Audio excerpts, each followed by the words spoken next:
Over a year ago, I said this in my Lutron video. If I were moving houses right now, I would replace all of my light switches with Lutron. Ooh, yeah, I definitely didn't expect to move so soon.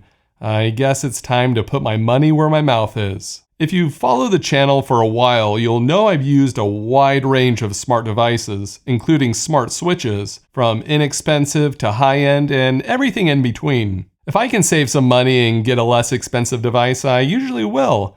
Things have slightly changed for me over time though. Reliability is becoming much more important. If you've ever had a smart home device go offline, not work properly, or become a brick, you know the frustration. It can feel like your smart home is creating more issues than it's solving. That's why Lutron really stood out to me when I originally tested and reviewed it. Lutron was extremely reliable, and if you don't believe me, go read the comments on that video. But does reliability really justify the cost? There's plenty of other solid smart light switches out there. Some of them may have even more features and cost less. Later in this video, I'll get into why some smart devices cost more. And spoiler, it's not because of corporate greed. This was something I spent a lot of time thinking about while I was moving into my house. We were budgeting all the new home expenses and wondering if spending thousands of dollars on Lutron dimmers and shades would be worth it. To help me figure out where I should spend my money,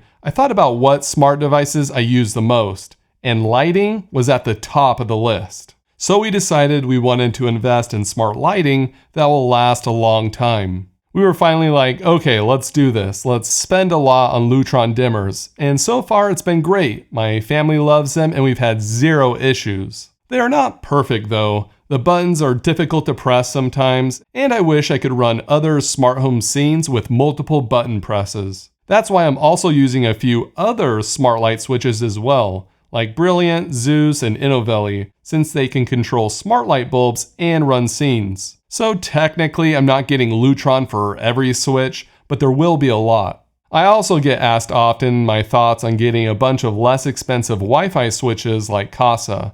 And honestly, I haven't had 30 plus Wi-Fi switches installed at once to know for sure, but if I had to guess, it would probably be fine, especially if you have good Wi-Fi.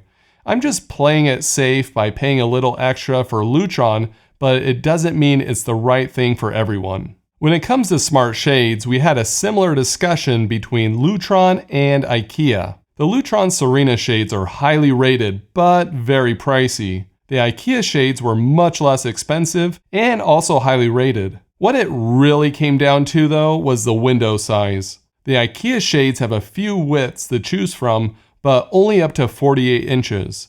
Lutron on the other hand are custom built for any width up to 96 inches. The two rooms I really wanted smart shades in, the theater room and my bedroom, have windows which are 70 inches wide.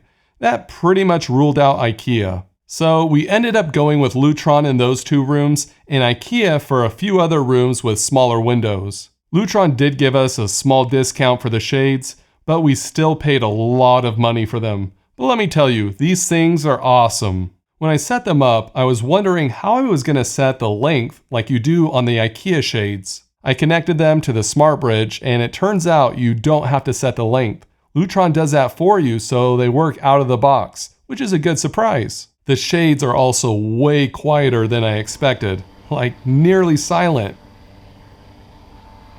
especially compared to IKEA. Now that we have used both of them for a while, it's easier to see why Lutron costs more. Besides the higher build quality, Lutron has just worked flawlessly. They are also really easy for my wife Allie to control with the Pico remote, especially since you can use it to only open them partially. The IKEA shades have also worked well, but there have been a few hiccups and the button cannot partially open them. The Lutron shades just feel more like a premium product that you can customize exactly how you want.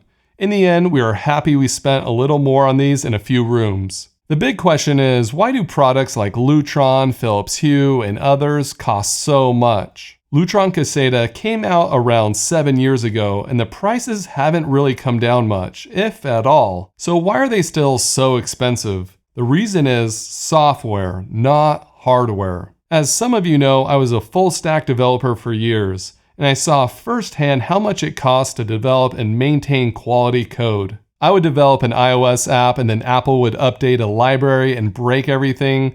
APIs would change, requiring updates, and the list goes on. And the same thing happens in the smart home space. When Lutron Caseta first came out, it wasn't compatible with many other companies. Since then, they've added more and more to where it's compatible with nearly everything now. For example, they recently made it so you can integrate your Ring doorbell or outdoor cameras to turn on the Lutron lights if someone's at the door. Yes, you can do this with a hub pretty easily, but if you don't have one, then you can use this integration instead. When you buy into solid companies like Lutron, the chances of it being supported and improved down the road are much higher. Okay, so it might feel like I'm saying a bunch of nice things about Lutron because I'm obsessed with them, and that's not true. Lutron and more expensive devices are not for everyone, and sometimes you can buy less expensive devices and they work just as good.